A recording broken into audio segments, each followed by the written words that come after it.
Hello, everyone, and welcome back to this one more episode of In Confidence with Dr. Reddy. And as you all know, this is powered by Address, which is a real time environment for dispute resolution.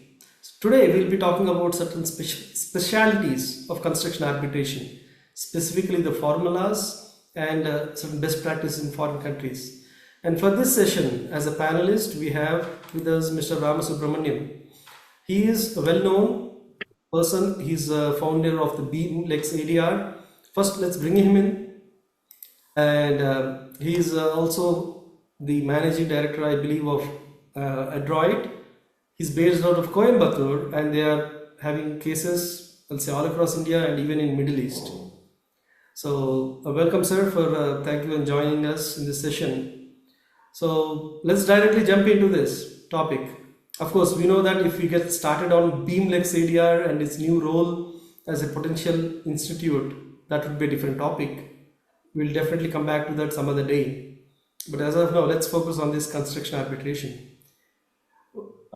Let's start with your view as to why is construction arbitration so peculiar, or how is it different? Can you Okay. briefly tell us? Good evening, Dr. Reddy. Happy to join the conversation with you.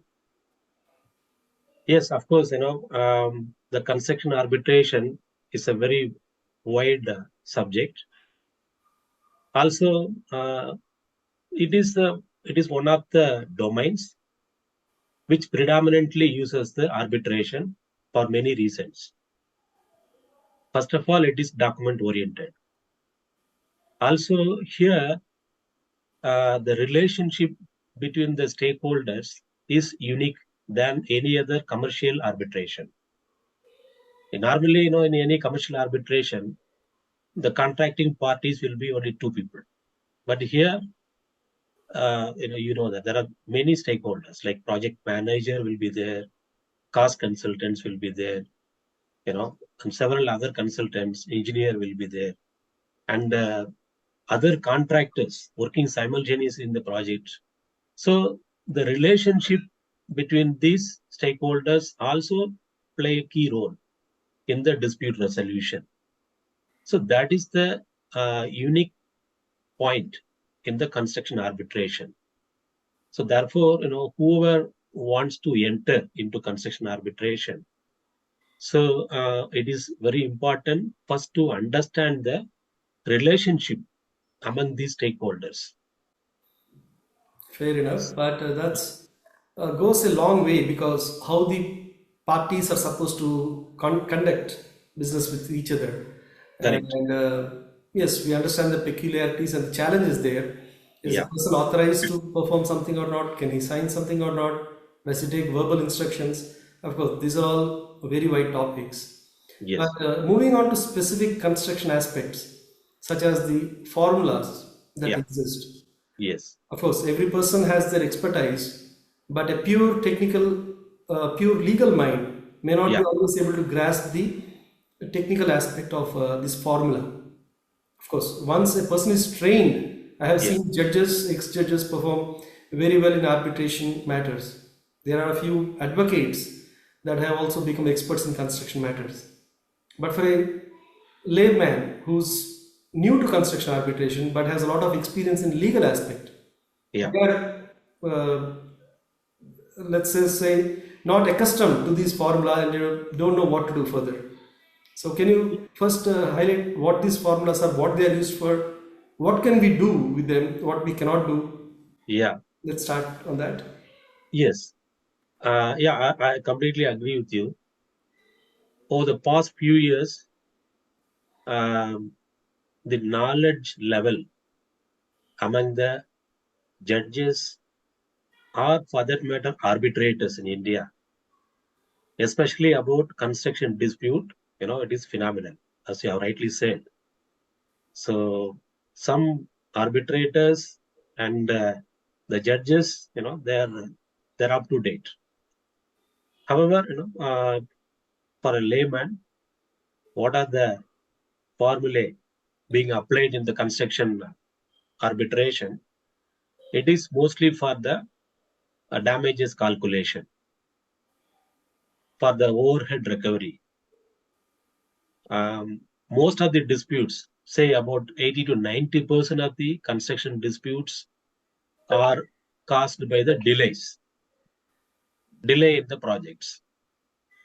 So when the delay is substantial, then the contractor, they are deprived of recovery of their overhead cost, overhead of their main office, as well as to their site office also, which is substantial amount. So to calculate these overhead recoveries, there are industry best practices which is being applied worldwide. Formulas such as Hudson formula, Eashley formula, they are widely used. So though it may sound something new, it is nothing but correlation between the delay duration, contract sum, and what was the declared overhead percentage in the contract. So the formula basically it correlates these factors and to arrive at a acceptable sum. However, the recent trends, we have traveled from McDermott up onto Unibro's judgment, the recent judgment. The courts, they are not simply accepting the formulas.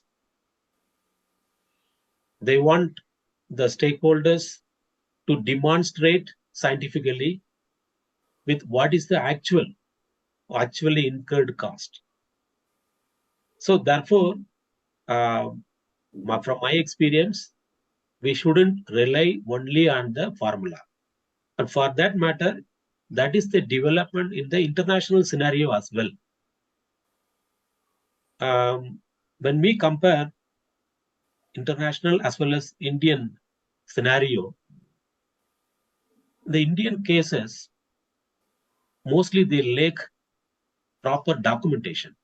The contemporary records, they are not used to it. So therefore, they have the tendency to go for the formula.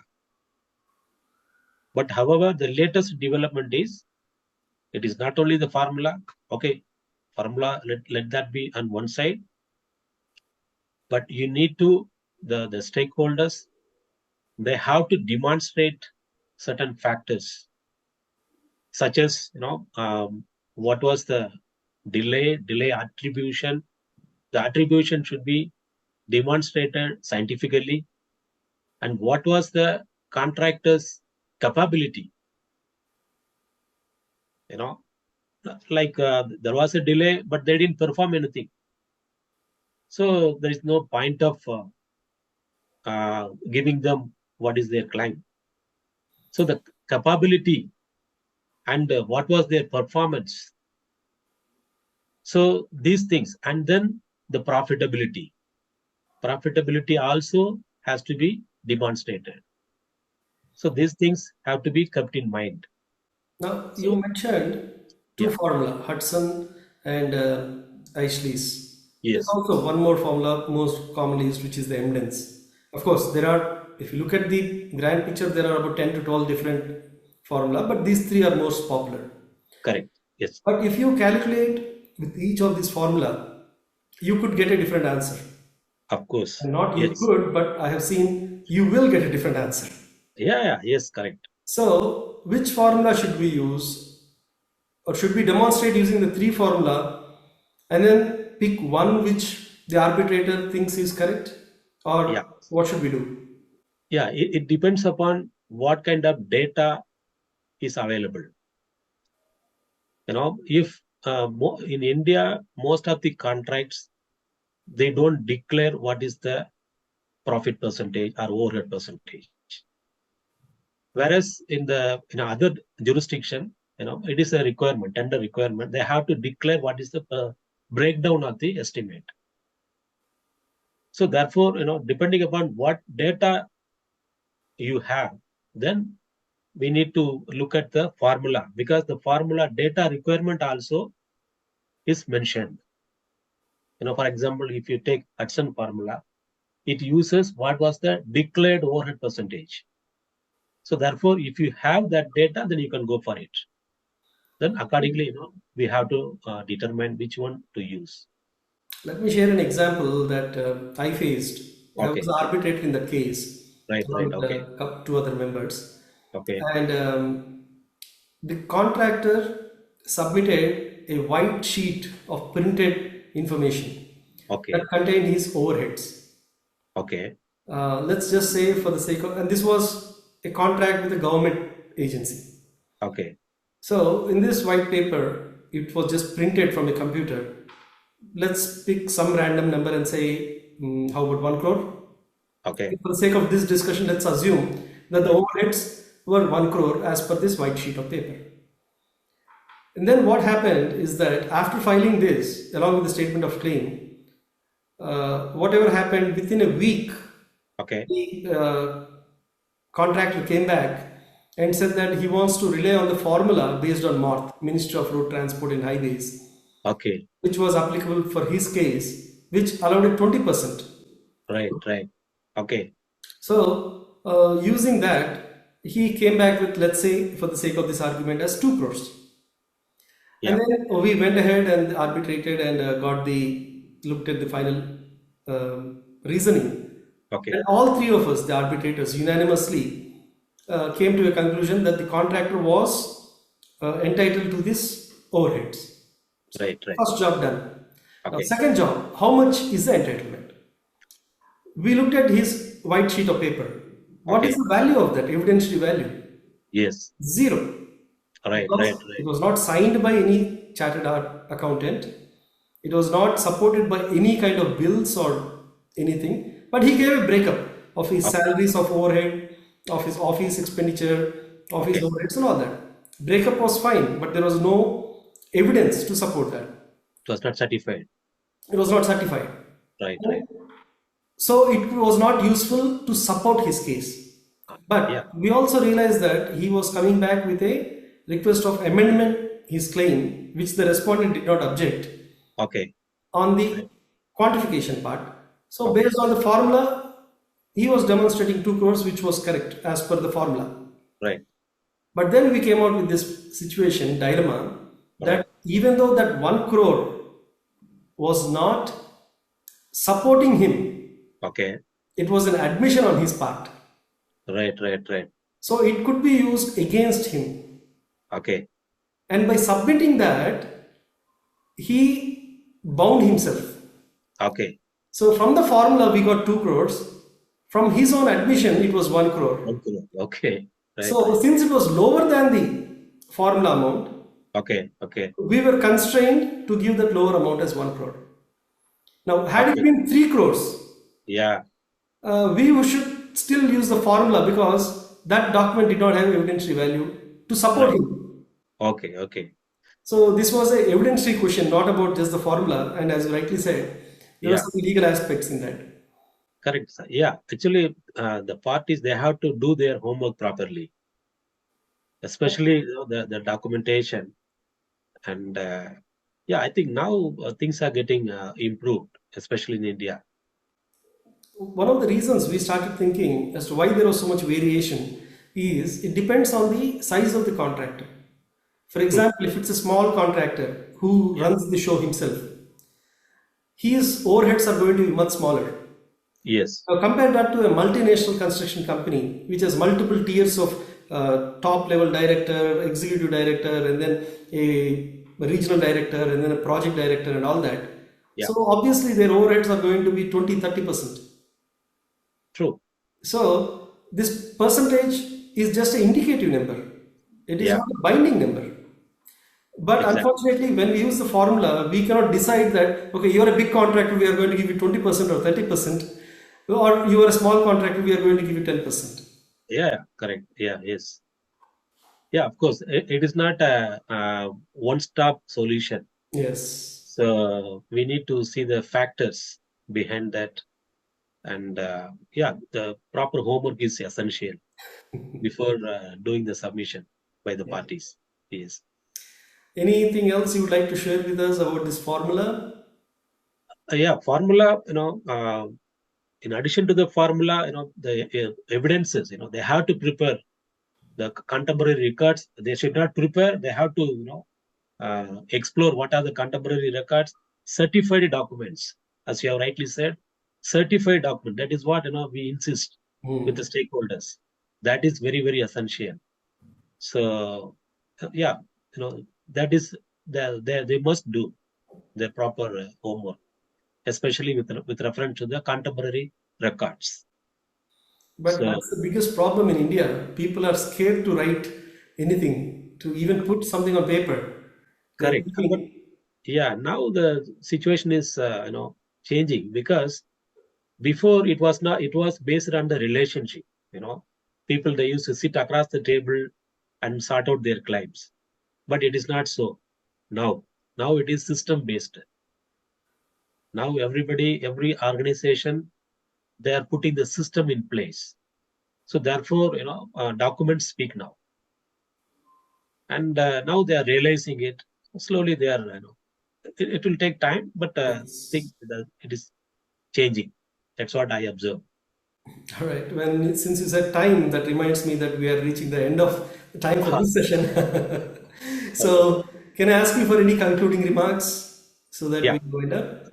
Yes. So, as you have mentioned in the beginning, the takeaway from our practice in the other jurisdiction, especially in the Middle East, is that the quality of documents. Number one, the quality of documents. Second thing, at the beginning of arbitration, there the verification of document is taking place, which is missing in our jurisdiction. Of course, the construction arbitration, it is totally based on the documentation.